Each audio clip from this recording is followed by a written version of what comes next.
If you've spent any amount of time researching how to declutter your possessions, you've likely watched countless videos offering practical tips and strategies.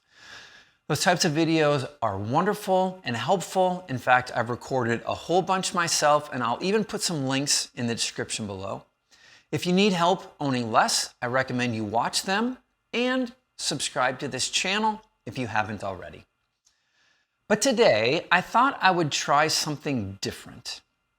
Rather than tell you how or where to declutter, I just want to motivate you to own less. And the reason is this: when our inspiration is high, the practical tips become easier to follow. So here are 10 quick thoughts to motivate you on your journey towards owning less. Number 1, organizing is always temporary, minimizing is permanent. We can spend an entire weekend organizing all of our possessions only to repeat the process again tomorrow once the stuff gets used.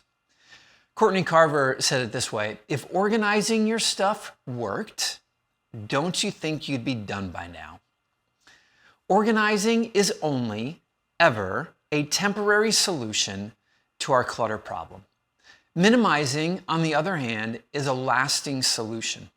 Once something is removed from our home, it's removed from our life permanently, freeing up space in your home and mind. Number 2, excess items in your life add unnecessary anxiety.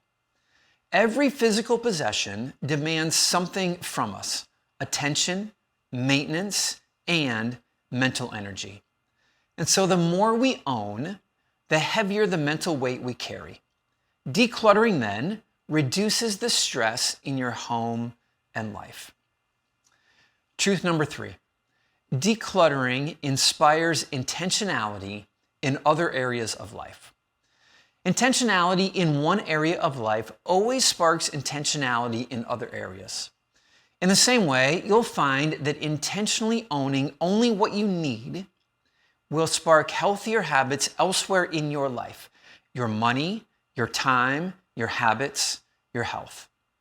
Minimalism often results in more positive life change than we ever imagined.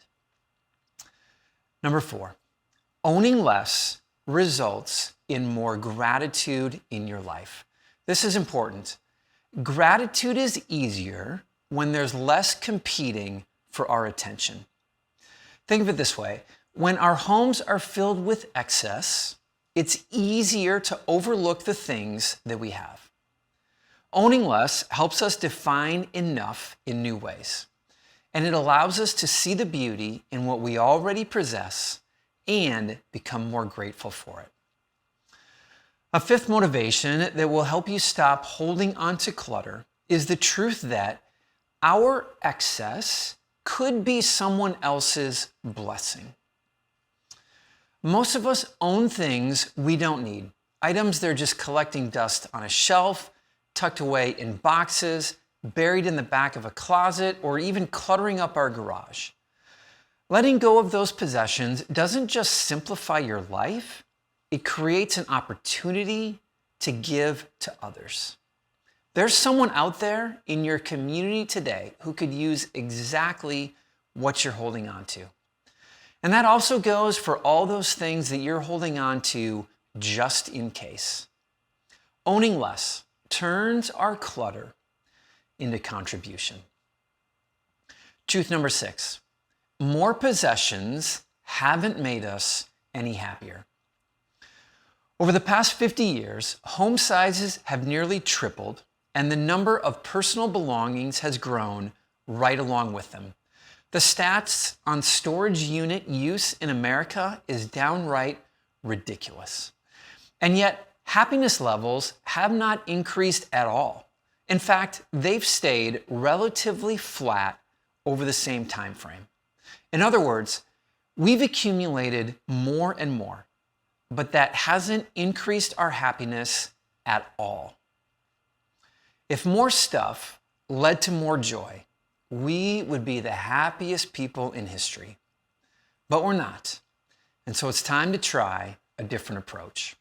If accumulating stuff hasn't made us happy, maybe getting rid of it will. A seventh motivation is that minimizing teaches us about ourselves. What I found is that decluttering isn't just about getting rid of the stuff, it's about what getting rid of the stuff reveals about us. Because as we sort through our things, we begin to ask important questions like, why did I buy this? Why was I keeping it? What does it represent? Why is this so hard for me to get rid of? Those questions aren't always easy to answer, but they help us learn what we value, what our backgrounds and experiences are, and whether our life is aligning with our values. Know that every step you take toward owning less will reveal more and more about yourself to you. Number 8, choosing to own less will set a powerful example for others. You see, in a world that celebrates consumption, choosing less is countercultural, and it becomes a powerful example. When we stop chasing happiness at the store and start finding it elsewhere, others take notice. We begin sharing an important message to the people around us that there is a better way to live. Our example can provide influence in our home, in our friendship groups, in our faith community, and in our community as a whole. Be the change you want to see in the world. Number 9, every possession must be removed at some point, either by us or someone else. Everything we bring into our homes eventually needs to be sorted, organized, and discarded. And if we don't do it, someone else will. Either we handle it today or our loved ones handle it tomorrow.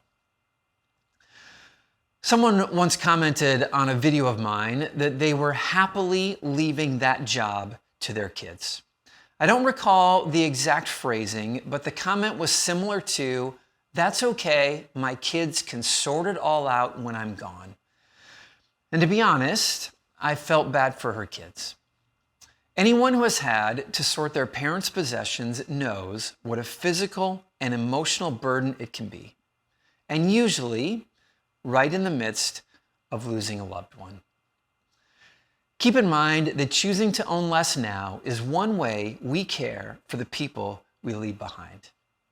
And if that's not enough, number 10, our resources are limited, and so where we spend them matters. We only get so much time, money, energy, and focus in our lives, and everything we own pulls from that account. We are finite creatures with finite resources. If we had an infinite supply of money and time and energy, we could gather and keep as many things as we wanted. But that's not the case. Life is full of boundaries, and what we choose to put in ours matters quite a bit. So in conclusion, remember, you only get to live one life. Don't waste it chasing and accumulating material possessions. It seems to me that even one of these 10 truths might be enough to motivate you today to own less. But I believe all of them are true. And I hope each of them resonate with you on some level.